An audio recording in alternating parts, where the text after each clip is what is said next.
పవన్ కళ్యాణ్ కొడుకు మార్క్ శంకర్ సింగపూర్లో జరిగిన అగ్ని ప్రమాదానికి గురై గాయాల పాలైన ఘటన ఎంతటి సెన్సేషనల్ టాపిక్గా మారిందో ప్రత్యేకించి చెప్పనవసరం లేదు.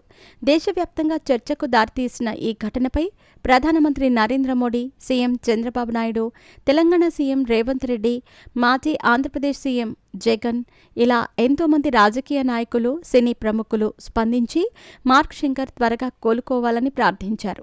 అయితే ఎట్టకేలకు మార్క్ శంకర్ కోలుకున్నాడని, హాస్పిటల్ నుంచి డిశ్చార్జ్ అయ్యి మా ఇంటికి వచ్చేశాడంటూ మెగాస్టార్ చిరంజీవి నిన్న ట్విట్టర్ ద్వారా అభిమానులకు అధికారికంగా ప్రకటించాడు. దీంతో అభిమానులంతా ఊపిరి పీల్చుకున్నారు. ఇదంతా పక్కన పెడితే పవన్ కళ్యాణ్ మాజీ సతీమణి రేణు దేశాయ్ మార్క్ శంకర్ ఆరోగ్య పరిస్థితి తెలుసుకుని ఆమె స్పందించిన విధానం ఇప్పుడు సోషల్ మీడియాలో హాట్ టాపిక్గా మారింది. ఈ విషయం తెలిసిన వెంటనే రేణు దేశాయ్ సింగపూర్కి తన కొడుకు అఖిరానందన్, కూతురు ఆద్యతో కలిసి సింగపూర్కి వెళ్లేందుకు సిద్ధమైందట. ఈ విషయం పవన్కి చెప్పగా, ఏమీ పర్వాలేదు, మేమే వచ్చేస్తున్నాం త్వరలో ఇండియాకి, మార్క్ శంకర్ ఆరోగ్య పరిస్థితి ఇప్పుడు మెరుగుపడుతుంది అని చెప్పాడట. ఫోన్ కాల్ సంభాషణలో పవన్ కళ్యాణ్ అలా చెప్పటంతో రేణు దేశాయ్ సింగపూర్ పర్యటన విరమించుకుంది. దీన్ని బట్టి అర్థం తీసుకోవాల్సింది ఏంటంటే, వీళ్ళిద్దరూ వైవాహిక జీవితం నుంచి విడిపోయినప్పటికీ ఒక మంచి స్నేహితుల్లాగా ఉంటున్నారని.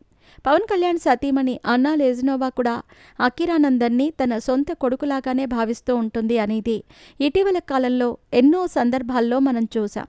కుంభమేళాలో కూడా అన్నా లెజ్నోవాతో పాటుగా అఖిరానందన్ పుణ్యస్నానం ఆచరించిన ఫోటోలు సోషల్ మీడియాలో బాగా వైరల్ అయ్యాయి.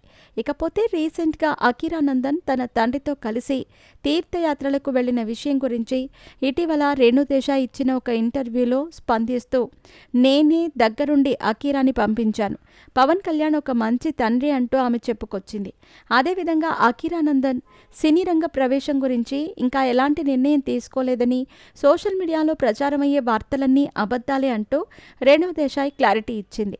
ఇదంతా పక్కన పెడితే పవన్ కళ్యాణ్ సింగపూర్ నుంచి సోమవారం రోజున హైదరాబాద్కి వస్తాడని, వచ్చిన తర్వాత హరిహర వీరమల్లు మూవీ షూటింగ్లో పాల్గొంటానని, తనకు సంబంధించిన పనులన్నీ పూర్తి చేస్తాడని తెలుస్తోంది.